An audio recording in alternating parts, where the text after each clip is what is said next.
मंडळींनो, नमस्कार. Welcome back to Rujas world YouTube channel. मी पूजा, मी ऋषिकेश.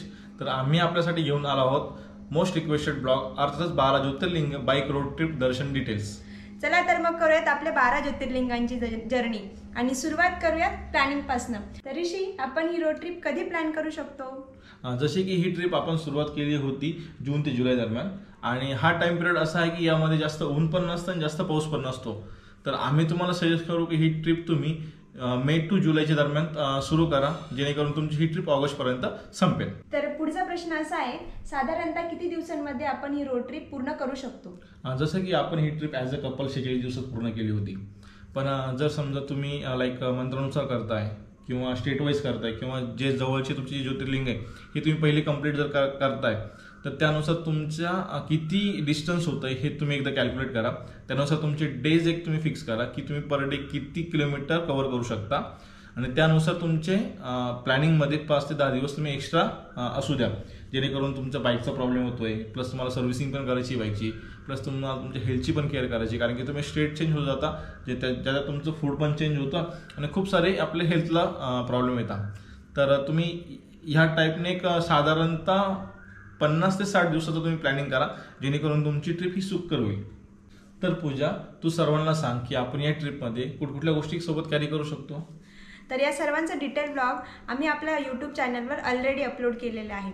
तर तुम्ही अजूनही बघितला नसेल तर पटकन वरती दिलेल्या आय बटनवर क्लिक करा आणि तो ब्लॉग पाहून घ्या. आणि त्या व्यतिरिक्तही तुम्हाला काही प्रश्न असतील तर कमेंट बॉक्समध्ये नक्की विचारा, आम्ही उत्तरे नक्की देऊ. आणि हो, ही ट्रिप प्लॅन करताना ना आम्हाला खूप साऱ्या अडचणी आल्या, मीन्स वस्तू कशा घ्यायच्या किंवा काय काय सोबत कॅरी करायचं, बिकॉज कोणती अडचण कधी येईल ना हे सांगून येत नाही. सो तुमची ही चिंता इझी करण्यासाठी आम्ही आमचा ॲमेझॉन प्रोडक्ट कॅटलॉग देखील तयार केलेला आहे आणि त्याची लिंक मी डिस्क्रिप्शन बॉक्समध्ये मेन्शन केलेली आहे. तर दिलेल्या लिंकवर पटकन जाऊन क्लिक करा आणि तुमची ट्रिप सुरू होण्या अगोदरच वस्तू खरेदी करून घ्या आणि तुमची ट्रिप सुखकर करा. तर आता पुढचा जो प्रश्न मी तुला विचारणार आहे तो आपल्या खूप साऱ्या प्रेक्षकांनी आपल्याला विचारणार आहे, म्हणजेच की आपण कुठल्या रूटने ही यात्रा पूर्ण केली, अर्थातच बेस्ट रूट सांगशील? जसं की आम्ही ही 12 ज्योतिर्लिंग रोड ट्रिप कंप्लीट केली, त्याचा मी ऑलरेडी डिटेल रूट व्हिडिओ इंस्टाग्रामला ॲज अ रील म्हणून अपलोड केलेला आहे. जर तुम्ही अजून पण इंस्टाग्रामला जर फॉलो केलं नसेल तर फॉलो करून घ्या. आणि जर समजा तुम्हाला याच्या व्यतिरिक्त रूटविषयी अजून खूप सारे प्रश्न असतील, ते मला तुम्ही यूट्यूबला कमेंट पण करू शकता, नाही तर इंस्टाग्रामला तुम्ही मला चॅटवर पिन करा. मी तुम्हाला डिटेलमध्ये इन्फॉर्मेशन तुम्हाला पर्सनली शेअर करेल. जसं की ऋषी, तुला माहीतच असेल आपल्यासोबत ही ट्रिप करताना एक अनप्लॅन गोष्ट घडली. ती म्हणजेच आपली एक इंटरनॅशनल ट्रिप कंप्लीट झाली. अर्थातच 12 ज्योतिर्लिंगांमधले अर्ध ज्योतिर्लिंग असणारे पशुपतीनाथ महाराजांचे दर्शन, म्हणजेच काठमांडू येथील नेपाळमध्ये ते मंदिर आहे. सो आपण नेपाळला सुद्धा गेलो होतो, जे की आपल्या ट्रिपमध्ये प्लॅनिंग नव्हतं ऑलरेडी. तर मंडळींनो, तुम्हाला ही नेपाळला जायचं असेल तर तुम्ही करन्सी चेंज कसे करू शकतात, त्यानंतर विजा सोबत कॅरी करायचा की नाही, तिथले लोक कसे आहेत, तिथलं कल्चर कसं आहे, तिथलं फूड कसं आहे, आणि त्याचनंतर बॉर्डरवर ज्या ज्या फॉर्मॅलिटीज आपल्याला कंप्लीट कराव्या लागतात, यांचाही एक डिटेल ब्लॉग तुम्हाला पाहिजे असेल तर नक्की कमेंटमध्ये सांगा, आम्ही तोही ब्लॉग तुमच्यासाठी घेऊन येऊ. तर पूजा, माझा आणि प्रेक्षकांचा असा प्रश्न आहे की आपण as a couple 12 jyotirlinga road trip केली, तर यामध्ये आपण प्रत्येक दिवसाचा आपला स्टेचा प्लॅनिंग कसा केलेला आहे? तर ही संपूर्ण रोड ट्रिप करताना आम्ही कधीच नाईट ट्रॅव्हल केलेले नाही, कारण दोघेच होतो आणि आपली सेफ्टीसुद्धा तितकीच महत्त्वाची होती. मॅक्स टू मॅक्स आम्ही 8 वाजेपर्यंत ट्रॅव्हलिंग केलेलं आणि as a pillion stay book करण्याचे काम मी हँडल केले होते. तर स्टे बुक करण्यासाठी जे आश्रमशाळा किंवा जे हॉटेल होते ते मोस्टली सिटी लोकेटेड असेल याची आम्ही दक्षता घेतली, आणि आमच्यासोबतच आपल्या रुद्राची पार्किंग आणि खाण्याचे फूड जिथे चांगले अवेलेबल असेल तिकडेच आम्ही स्टे केला. आणि जसं की समजा आम्ही बाईक राईड करत असताना पूजा ॲज अ पिलियन राईड बसलेली होती, तर आमचा जो स्टे असायचा तर स्टेच्या 1 आवर पहिलेच पूजा लाईक मॅपवर नियरबाय जे लोकेशन असतील विदिन 50 किलोमीटर अंतरावर ते सर्च करायची, जो बेस्ट हॉटेल असेल त्यासाठी ती कॉल करायची.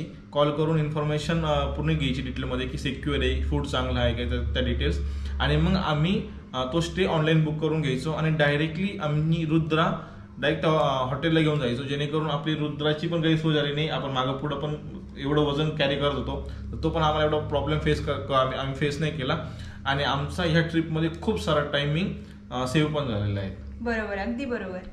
जसे की तुम्हाला माहितच आहे, आम्ही 12 ज्योतिर्लिंग रोड ट्रिप करताना 17 राज्य आणि 1 स्टेट कव्हर केलेलं आहे. त्यामध्ये सगळ्या जेवणाच्या पद्धती पण वेगळ्या होत्या, राहण्याच्या पद्धती पण वेगळ्या होत्या आणि तिथले लोक पण आपल्याला भरपूर वेगवेगळे भेटले. तर मी तुम्हाला सजेस्ट कराल की तुम्ही कुठल्याही प्रकारची एक बाईक रोड ट्रिप करताय तर तुम्ही तुमचा जो डिनर आणि लंच असेल यामध्ये तुम्ही तुमचं प्रॉपर एक कॅल्क्युलेशन करा की जेणेकरून तुम्ही लंच जर करताय तर लंच हे तुमचं एकदम लाईट वेट असू द्या किंवा वरवर तुम्ही जे खाता तेच असू द्या. आणि तुम्ही डिनर हे अशा पद्धतीने करा की त्यामध्ये तुम्हाला हेल्दी फूड तुम्ही प्रेफर करा आणि पुरेपूर तुम्ही आराम पण करा. तर मी एक पॉईंट मेन्शन करू इच्छिते की तुम्ही पण माझ्यासारखे फूडी असाल आणि माझ्यासारखी तुम्हाला भूक निघत नसेल तर तुम्ही तुमच्या लंच टाईम आणि डिनर टाईमच्या 1 तास अगोदरच तुमच्या पोटोबाचा अर्थातच हॉटेल बघण्यासाठी सुरू करा. कारण आम्ही लिटरली काही टाईमला ना मीन्स असे प्रॉब्लेम फेस केले ना की आम्हाला टाईमवर हॉटेल्स मिळत नव्हते जेवण्यासाठी. तर आम्ही आमच्यासोबत कॅरी केलेले एनर्जी बार म्हणा किंवा रोड साईडचे असे नॉर्मल स्नॅक्स खाऊन तो दिवस पूर्ण काढलेला आहे. आणि कधी कधी ते डायरेक्ट दुपारचे लंच आम्ही इव्हिनिंगला सुद्धा केलेले आहेत. आणि जर तुम्ही MP आणि UP या 2 स्टेटमध्ये जर तुम्ही बाईक रोड ट्रिप करत असाल तर मी तुम्हाला प्रेफर करेल की तुम्ही ही बाईक ट्रिप जर करत असाल ना तर तुम्ही डे राईडच करा. कारण की तिथं सेफ्टीचा खूप मोठा इश्यू आहे. आणि प्रवास करताना तुम्ही तुमच्यासोबत तुमचं फूड आणि सोबत पाणी कॅरी करा. कारण की तिथं आपल्या महाराष्ट्रासारखं किंवा कुठल्याही चांगल्या बेस्ट स्टेटसारखं तुम्हाला हॉटेल पण भेटणार नाही खाण्यासारखे. तुम्हाला अक्षरशः लोकल शॉपसुद्धा एकदम वर्स्ट कंडिशनमध्ये भेटतात. जिथं की आपण ॲज अ कपल प्रवास करतोय किंवा ॲज अ फ्रेंडमध्ये आपण प्रवास करतो तर आपल्याला ही सेफ्टी वाटत नाही. म्हणून ह्या 2 स्टेटमध्ये जर तुम्ही प्रवास करत असाल तर सेफ्टीचा ध्यान देऊन तुम्ही डे राईडच करा. मंडळींनो, आपल्या यूट्यूब चॅनलवर आपल्या 12 ज्योतिर्लिंग रोड ट्रिप सिरीजचे संपूर्ण ब्लॉग ऑलरेडी अपलोड केलेले आहेत.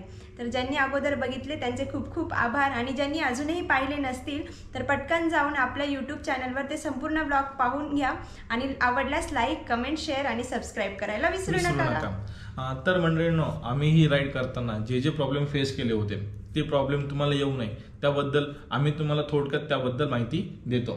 जसे की तुम्ही नेपाळचा ब्लॉग बघितला त्यामध्ये पूजा आजारी पडली होती. तिच्या घशाचा खूप प्रॉब्लेम झाला होता का बिकॉज ऑफ वातावरण पण खूप चेंज झालं होतं आणि पाण्यात पण खूप बदल होता. त्यामुळे तिला खूप त्रास झाला. बरोबर. It's okay. असे प्रॉब्लेम तर येतच असतात, तर घाबरायचं नाही.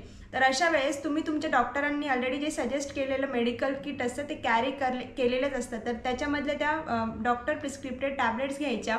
आणि त्यासोबत जेव्हा मी नेपाळला आजारी पडली होती ना तेव्हा मला आजीबाईच्या बटव्यातील ज्या आयुर्वेदिक रेमेडीज आहेत त्या खूप कामी आल्या. तर मी नक्कीच तुम्हाला सजेस्ट करेल की तुमच्या ह्या पूर्ण ट्रिपमध्ये आजीबाईचा बटवा नक्कीच कॅरी करा. आणि त्यात पण तुम्हाला ज्या मेडिकल किटमध्ये तुम्ही जे मेडिसिन कॅरी करतात तर तुम्हाला कधी कधी तुमचं डोकं पण दुखतं, बॉडी पण पेन करत असाल तर तुम्ही ते 2-3 मेडिसिन मिक्स न घेऊ नका. तुम्ही पहिले डॉक्टरला किंवा जे मेडिकलवाले जे तुमचे चांगले ओळखीचे असतील त्यांना पहिले कॉल करा की माझं समजा हातपाय पण दुखत आहे, डोकं पण दुखत आहे आणि मला खोकला पण येतोय तर कुठली मी मेडिसिन प्रिफर करू त्यापर्यंत तुम्ही मेडिसिन घ्या जेणेकरून तुम्हाला जास्त त्रास होणार नाही. आणि मेन एक गोष्ट म्हणजे की जेव्हा तुम्ही म्हणजे डेली केअरमध्ये तुम्ही जेव्हा तुमची राईडमध्ये असता तेव्हा तुम्ही तुमच्यासोबत कापूर कॅरी करा. डेली तुम्ही तुमची राईड संपल्यानंतर तुमचे गरम पाण्याने तुम्ही गुळण्या करा. आणि प्लस डेलीचं जे तुम्ही एक्सरसाइज असता जेणेकरून तुमची बॉडी पण चांगल्या पद्धतीने ॲक्टिव्ह राहील ह्या पण तुम्ही गोष्टी करा. आणि सगळ्यात महत्त्वाची गोष्ट म्हणजे तुम्ही मेंटली प्रिपेअर राहा. कारण की ह्या राईडमध्ये तुम्हाला इतके म्हणजे खूप सारे प्रॉब्लेम फेस करावे लागतात. जसे की ॲक्सिडेंट होतं की तुम्हाला कोणी येऊन धडकतं पण, प्लस डोंगराच्या वाटा पण खूप इतक्या खडतर असतात की तुमच्या हँडवर खूप दबाव येतो किंवा प्रेशर येतं. आणि प्लस की चिखलाचा रोड असतो, प्लस पोलिसांचे प्रॉब्लेम फेस वेळी करावं लागतात. तुमची बाईक पण पंक्चर होऊन जाते. तुम्हाला कधी कधी म्हणजे जेवणासाठी पण भेटत नाही, तुम्हाला स्टे पण भेटत नाही. त्यासाठी तुम्ही मेन म्हणजे ही राईड चालू करायच्या अगोदर तुम्ही पहिले मेंटली प्रिपेअर राहा. तुम्ही जर मेंटली प्रिपेअर आहे तर तुमची ही राईड खूप मस्त होईल आणि तुम्ही ह्या राईडमध्ये खूप एन्जॉय करशाल. अर्थातच संपूर्ण कोणतीही राईड पूर्ण करताना आपल्या फिजिकल हेल्थसोबत मेंटल हेल्थसुद्धा तितकीच महत्त्वाची. एक खूप महत्त्वाचा प्रश्न जो की सर्वांनीच आपल्याला विचारला म्हणजेच आपल्या फॅमिलीने, रिलेटिव्हजने, फ्रेंड्सने आणि आपल्या रायडर्सने सुद्धा. तर तो प्रश्न असा की या संपूर्ण ट्रिपचा खर्च नक्की किती आला. तर याही प्रश्नाचे उत्तर आम्ही ह्या व्हिडिओमध्ये पुढे देणारच आहोत. तर संपूर्ण व्हिडिओ पाहायला नक्कीच विसरू नका.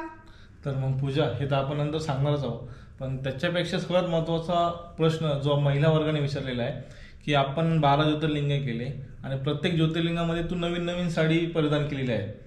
तर हे तू कसं केलं हे आपल्या महिला वर्ग आहे त्यांना जाणून घ्यायचं आहे. तर मग काय सांगशील याबद्दल तू? तर आमच्या रुद्रावर टोटल आम्ही 8 बॅगा कॅरी केल्या होत्या. त्यामध्ये संपूर्ण 12 साड्या कॅरी करणं पॉसिबल नव्हतं, बिकॉज रुद्राचे पण रिपेअरिंगचे सामान होते, त्यानंतर आमचे खायच्या काही गोष्टी आणि ऋषीचे सुद्धा कपडे होते.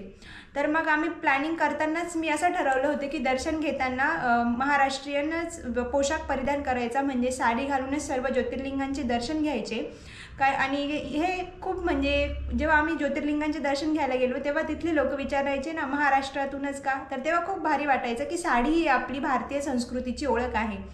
आणि ही प्लॅनिंग करतानाच आम्ही जेव्हा त्र्यंबकेश्वर ज्योतिर्लिंगापर्यंतच्या साड्या आमच्यासोबत पहिल्या टप्प्यात कॅरी केल्या होत्या. आम्ही दोघे पण नाशिकचेच आणि त्र्यंबकेश्वर ज्योतिर्लिंगसुद्धा नाशिकलाच आहे. तर मग जेव्हा आम्ही त्र्यंबकेश्वर ज्योतिर्लिंगाचे दर्शन घ्यायला गेलो तेव्हा आम्ही आमच्या कपड्यांची रिप्लेसमेंट केली, म्हणजे अर्थातच आम्ही पहिले जे कपडे कॅरी केले होते ते घरी दिले आणि घरचे जे नवीन कपडे होते ते आमच्याकडे घेतले. आणि अशा प्रकारे 12ही ज्योतिर्लिंगांना आम्ही दोघांनीही वेगवेगळे कपडे परिधान केले.